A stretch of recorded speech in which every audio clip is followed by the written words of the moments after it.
What comes to mind when you hear the word design? A sleek new phone you can wear like a watch? Maybe a fancy sports car?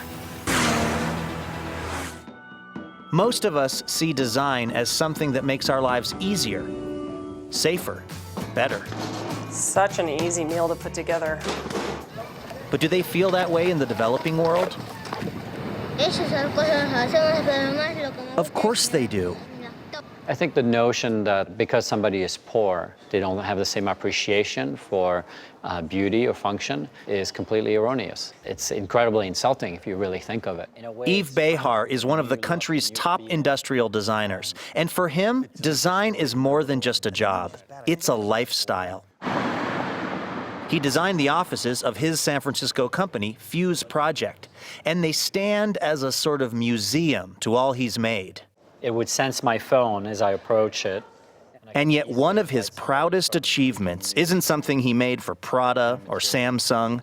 It's a pair of $5 eyeglasses. There's a great proverb I learned from Finland that says the poor can't afford bad design, cheap design, low quality design. Why? Because you have to buy it again, because it breaks down. The glasses, millions of pairs, are being worn by Mexican school children. They're designed with a very special material called Grilamid, and that material withstands high levels of distortion, wow. Which is important for, when you're a kid. You probably often sit on those glasses, so they need to survive childhood, I guess. The Mexican government hired Behar to solve a problem. Poor kids who needed glasses were choosing to go without them rather than wear the decidedly unstylish pairs the government had been handing out. Behar's design changed that. Every child you provide with a pair of eyeglasses is actually going to become a better learner. Cheap, durable glasses are one thing, but what about a cheap, durable computer for kids in the developing world? Yep, he designed one of those too. The criteria that were brought to us at the beginning of the project were tremendously difficult to think of at the time. A $100 laptop that could be powered with a fifth or less of the amount of energy that it takes to power a laptop here. With education, today, more than 3 million of these inexpensive laptops are in use from Cambodia to Brazil.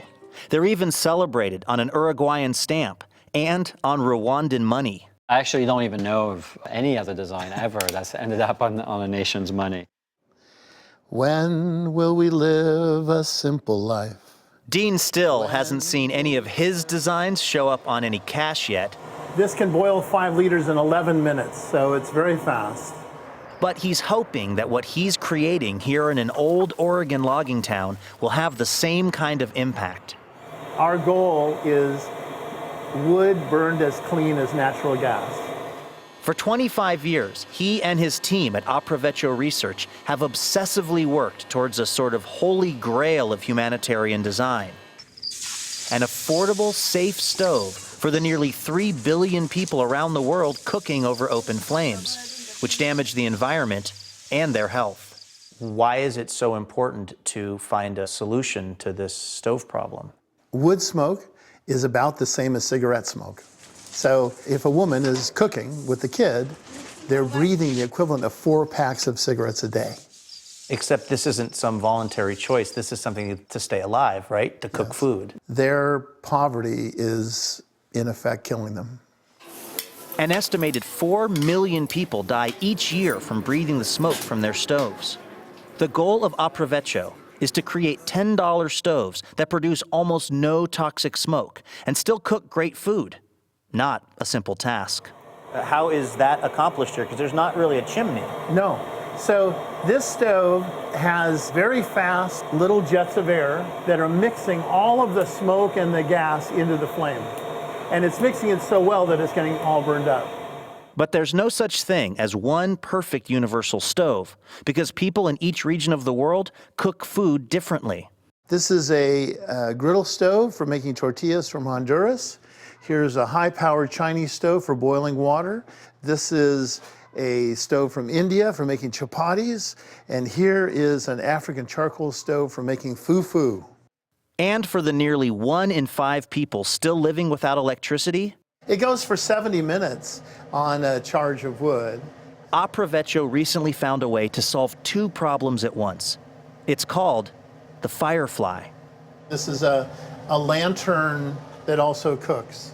So we figured that people might want to be able to see at night, to read and whatever, or to prepare the food and also to cook. Wow, so this can boil water and provide light. That could change somebody's life, right? I hope so. You know, I hope so. Forget iPhones and sports cars. This is light where there wasn't any before. It's design that truly makes a difference. A beautifully made, well-made, high-quality product is understood exactly in the same way here than it is somewhere else.